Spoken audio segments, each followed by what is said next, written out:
Alright folks, I'm here in my Suburban.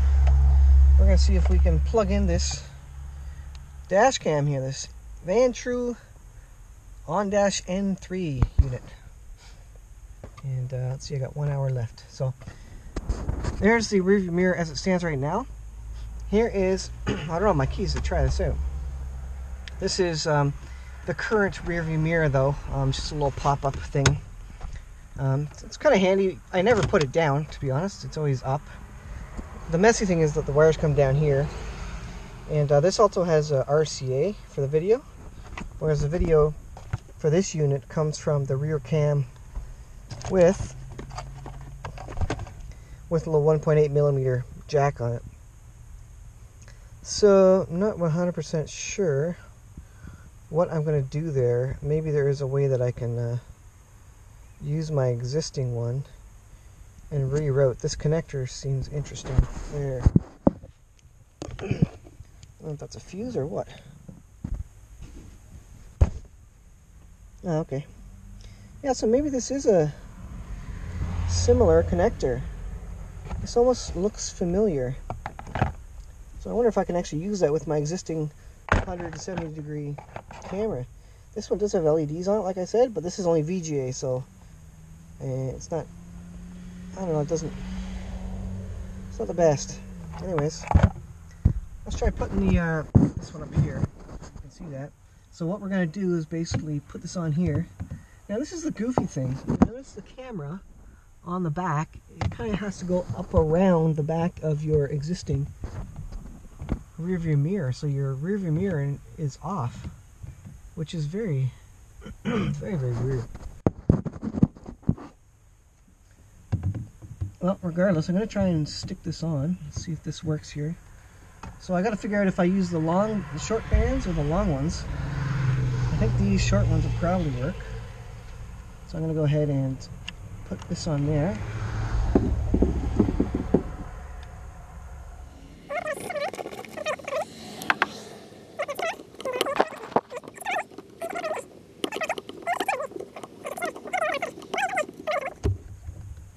I'm not going to say it's not, I mean, it's not serious, but on the other hand, it's not a tiny issue either. So there you can see it there. That's pretty nice. Now the, let's see. Yeah, the night tab still works. A little heavier. And that certainly is bigger. It consumes about, let me see here. Well, my other rear view mirror ends about there, so it adds a bit more space on that side. Let's go ahead and plug in this. I'm not going to route this yet. All my plugs are pretty much live right now. I do have a plug right here, which is USB, and I could use that to power it. Actually, that may be, well, no, I don't have my keys right now. But anyways, I'm going to have to run this up. So I don't know if you can see down there, but the green or the blue light is on, and then this needs to come up over here, and let's see, am I in the right spot? There we go.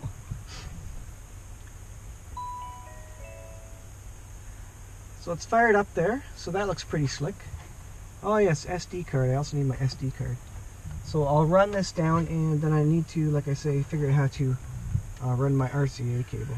So I spared you some install. I went ahead and installed the camera. Well, I actually didn't install it. There you can see the reflection back to the back of the car. I can see the line where the screen is. This camera actually does have a standard connector. Not that you can see it, but this actually plugged into my other camera, so I can reuse the camera that was on the in the back anyway. So I got a 170 degree angle. So now we're going to put it in reverse and see if it lights up. It should sense reverse.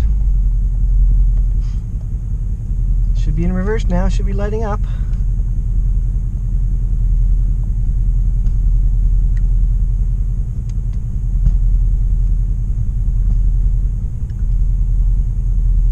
Not going so well so far. I assume I have this in the right hole.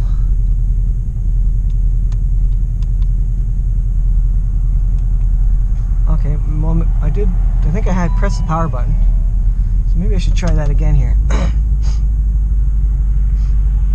Alright, so there is a reverse. Put it into reverse. It seems to be on all the time. I'm not sure why that is. Because I don't want to see that when I'm driving down the road. Let me put it into drive. And it's also got the double lines. That's odd. So I'm gonna I gotta get going here. I'm gonna put it in reverse. I connected the positive and negative, which, okay, there it goes. So I had to have the positive and negative, and now it shows the reverse camera. I just put it into reverse. Put it into park. Perfect. There we go. Time and date aren't correct. So I like at least that I have, or I was able to use my existing 170-degree angle camera. That really simplified the install, because then I don't have to do anything. So put it in drive here, and it flips back to that time. I guess in theory it knows that you're going forward, so you don't really need the reverse mirror, although you can still look through this side and see if there's cars coming, because that's exactly what I have to do right now. Put my turn signal on here.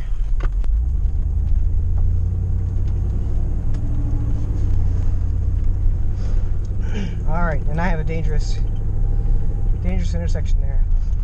So I'm not sure if it's charging. It's not recording right now. I have to press record. I think I set it up for 10-minute long videos. And of course I do have to set the time on it. So I'm gonna go ahead and record on. Oh right, that was part of the issue that I found. You can see poking out the top, that's my SD card. I could not get it to click in to recess, so I'm not sure what's going on with that. I'm pretty sure I have it connected the right way around. I'm going to play with that and see if I can get my SD card in there and see if it'll recognize it. I pushed it down with my fingernail and it wasn't clicking in, which you would expect it would be doing. So anyways, I'll be right back. Alright, I finally got it in. I had to really push it in with my fingernail to finally get it to click in there. So I'm going to go ahead and press record on now. Whoops. Not play. That's funny though. Let me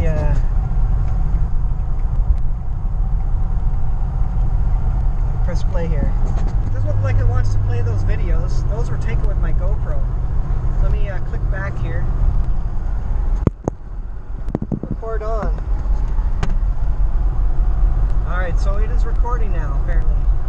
You can see it flashing record top there. And the battery's going down, so it looks like I have to actually power this with USB as well. Like there should be power coming from the light from the back of it, so that's odd. I don't know why we're going so slow here. But it looks like I will have to run that USB cable as well. Because it's got 1 bar of charge left. I'm going to go ahead and plug this guy in now into the top USB where it's plugged in. And like I said, I guess I will have to have 2 wires at all times. I thought that the tail light 12-volt signal, I thought that would charge it, but because some of the other cams that I've had have indeed actually run them. They had actually powered them. But in this case, it doesn't power it. I guess this unit, touchscreen and all, takes a bit more power, so it needs its dedicated screen. So let me get that plugged in. Alright, now I've got it plugged into the 12-volt outlet. You can see down there glowing. Like I say, when I turn off the engine, this is going to keep going. So that's not good. I have to remember to pull out the 12-volt adapter. But it is recording and it's also charging. It shows plugged in, so that's what I want. It doesn't last very long on its own battery. I'm not sure if it's supposed to be honest. I haven't even read the manual completely. But anyway, so I can turn record off if I want. So now it's just looping. Should be looping every 10 minutes. And now if I go to video, I should be able to see what's happening here. So now you can see the forward-facing camera. And you can also see the rear-facing camera, which is kind of neat. And then you have some options to record, turn the recording off there. So you can there's also a button to take a capture. I drive and not run into somebody. But that's pretty neat. So you can see, and you can always see in the other side of the mirror too, if you want to see behind you. Now this isn't pointed actually correctly right now. That's actually where it would be, so that I can actually see out the rear view mirror there. So that's pretty neat. Now I don't know why the image is on there. Oh, video switch. Let me click that. Oh, okay. It turns off the different options. So right now you're seeing the 1080p front viewing mode of it. Sorry for the wind noise. The other door is open. Well, that's pretty neat.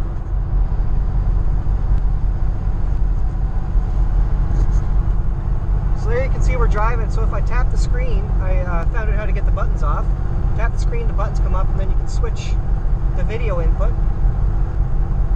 And then tap the screen and the buttons go away. They do, hold on. There we go. The buttons go away there. And then you got the full view.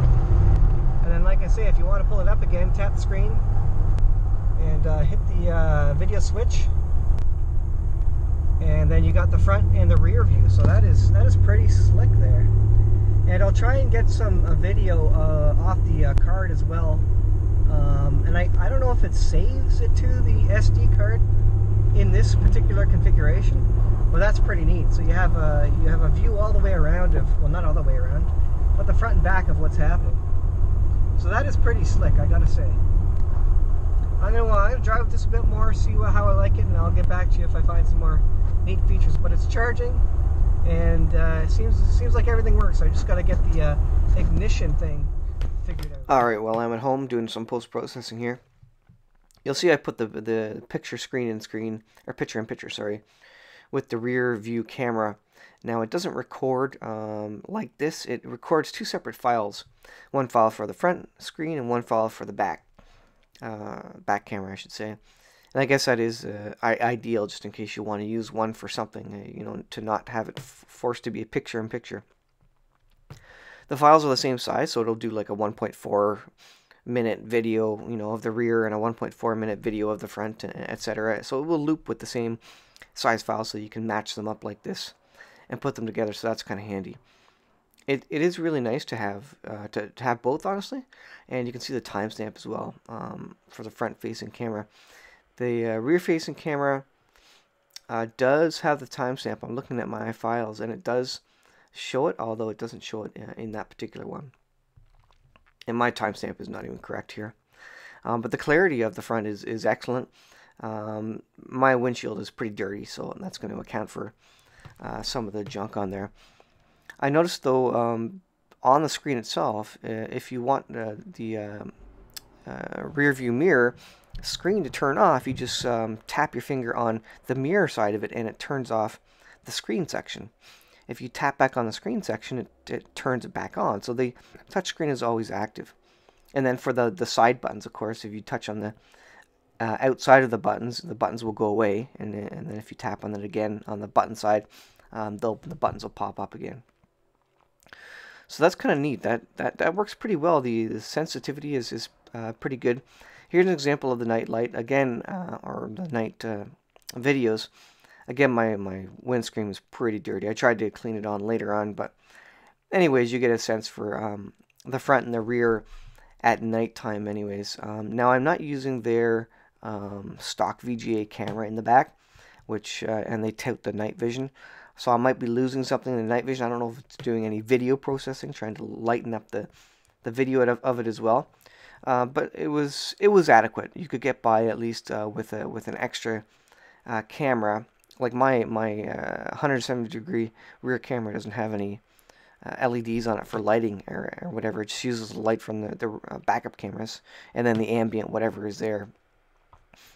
It does look like it seems to be doing some lightening of the image though, because it is a little bit brighter. So anyways, I would definitely give this this camera 2 thumbs up. I think it's about $200 off Amazon, and if you're looking for this sort of thing, this has like a G sensor, so you can set it up to secure your car. So if your car feels a bump, it'll start recording automatically.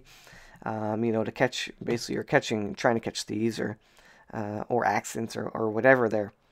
So it's got some really neat features, and it also has a GPS feature, which I didn't try, where you can plug in your GPS, and I assume the screen of the GPS is displayed on the screen on your rear view mirror. So that's pretty slick. But all in all, I think this is a pretty neat camera, some pretty neat features, and the touch screen part of it works. And you're also able to turn it off, so you can just go back to a regular old rear view mirror if you want as well, and it will just keep looping, making loop files. So it worked really well for me. The only issue I had was inserting the SD card, but that's a little goofy. Also, I should note that it did not come with one, and also the camera that came with it was a standard connection, so I was able to use my existing camera. So I'll leave it there, guys. Hope you enjoyed the video. Hopefully it was helpful, and we'll see you guys in the next video.